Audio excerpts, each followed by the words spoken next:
Ayan po, magandang araw po sa inyong lahat at welcome again po sa JLat Vlog. At so ayun po, for this episode po natin, andito pa rin po tayo sa bayan po ng Umingan, Pangasinan. At meron po kaming ipapakita po sa inyo na property po dito na meron pong sukat na 5 hektarya naman po ito. So ito po ay nakaalong barangay, Cemented Road po siya. At ang estimate ko po, medyo hindi lambos yung kanyang entrada, baka nasa mga 300 meters na entrada niya. So simula po daw po dito sa may mga talahib po na ito, paganoon po siya hanggang daw po sa malapit po sa may mga puno ng mangga, sa yung may mga talim na gulay na yun, paganoon po siya. At kumabila pa daw po sa may daan itong property nito. So 5 hektarya po ito na ang presyo po nito ay 150 per square meter po siya. At nga po, sagot po ni seller yung capital gain tax niya, documentary stamp at yung porsyento ng kanyang ahente, at baka pwede pa natin makuha ito ng all-in hanggang transfer of title na po siya. So sa 150 per square meter po na presyo po ng property na ito. At ang kagandahan po na ito ay yung power line, malapit na rito yung poste ng kuryente. Ang ganda lang po siguro sa Mandarian. Tapos malapit lang po siya sa provincial highway o national highway ito na po, no? O provincial highway, Talugtog Mingan Road. At ang estimate ko po layo po niya nasa mga 1 kilometers po siguro o baka wala pa. Tapos sa town proper po ng Umingan, mga 5 minutes siguro driving po. Nasa town proper na po ng Umingan. Sa T-Plex Carmen po siguro mga 30 minutes driving po siguro, kalating oras po yung babiyahin kung sakasakali po. So yung property po hanggang doon pa po yan. Puntahan na lang po namin ni Boss Ronald. Magmumotor na lang po kami para may pakita po sa inyo yung ibang portion po ng property na ito. At ito nga pong property na ito ay bukid po siya, rice field. At ang source ng ano po nito, yung income po niya siguro nito mga nasa po siguro yung ito, kinikita niya 100,000 din po siguro, dahil maluwang po yung kanyang bukid. At yung ibang part po naman niya ay mga na po, may mga pinapitanom sila ng mga gulay. Pero ito po pag first cropping po, puro mga palay po. Pag tag-ulan, puro mga palay po yung tinatanim po nila. At pag ganito pong summer na po, magtatanim po sila ng gulay. Tapos may mga parts silang tinatamnan din ng palay. At ang source of water po dito ay deep well. At ito nga po ay mabilis yung po niya, madali lang pupuntahan ito. Kahit kotse po nakakapasok po dito dahil wala po tayong dadaan ng rough road, puro sementado po lahat.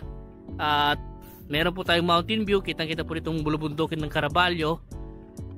Yun nga po, marami kayong pwedeng gawin dito kung gusto nyo i-develop na pwedeng gawing yan, farming. Pwede po, kagaya nga po puro pa po yung mga tinatanim nila.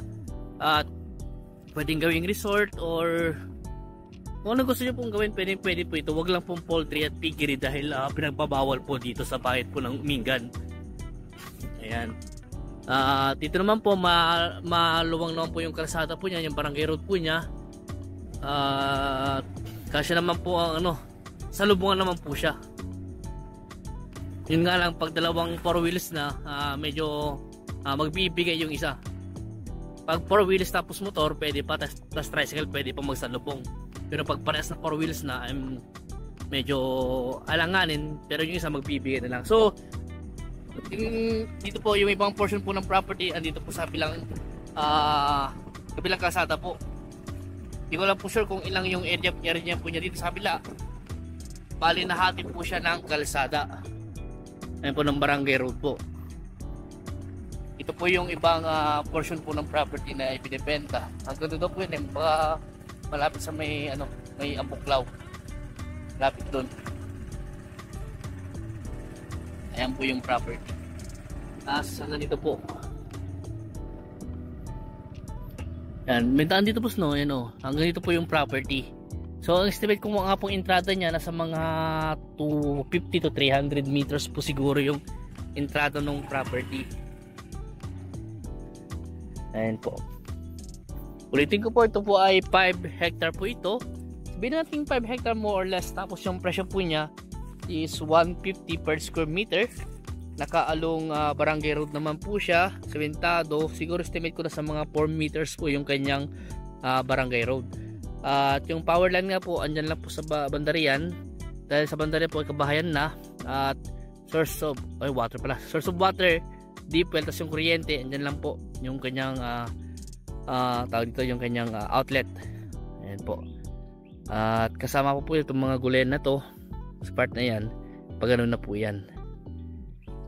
Tapos ano pa, yung kanyang drone video po i-re-upload ko na lang po siguro, kasi hindi po namin kasama yung taga drone po namin ngayon, kaya dinag ko na lang po, tapos i-upload ko na lang po yung kanyang drone video. So hanggang doon po yung property pa po wala sa bandaron.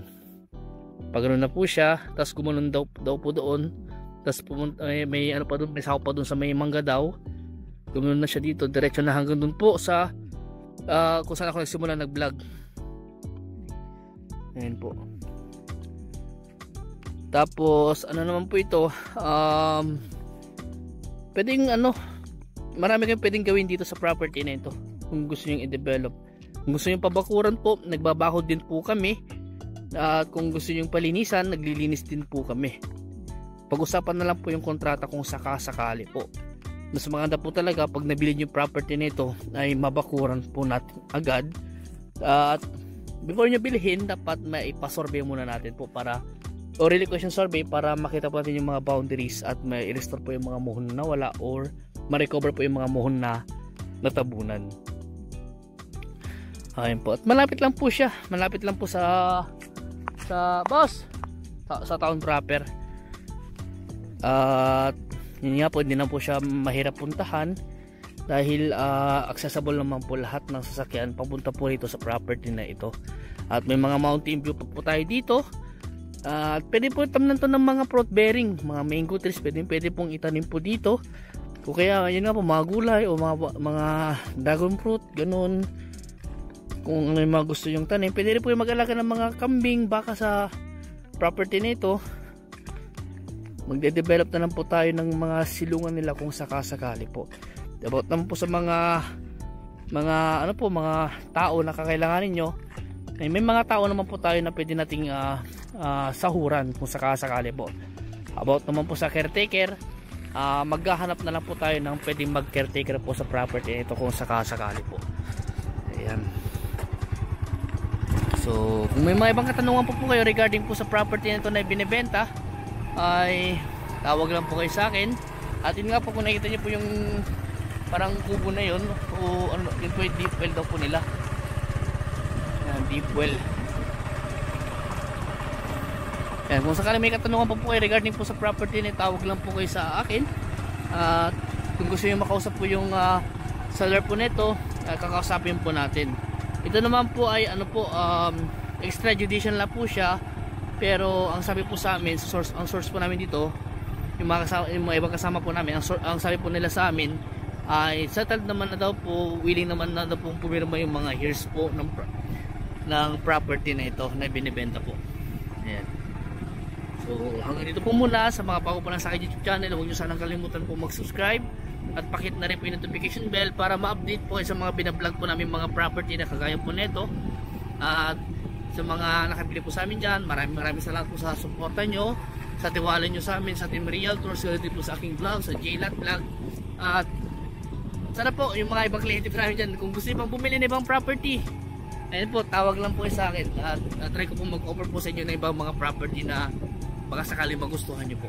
Ayan. So hanggang dito po muna at maraming salamat po sa inyo lahat at God bless po.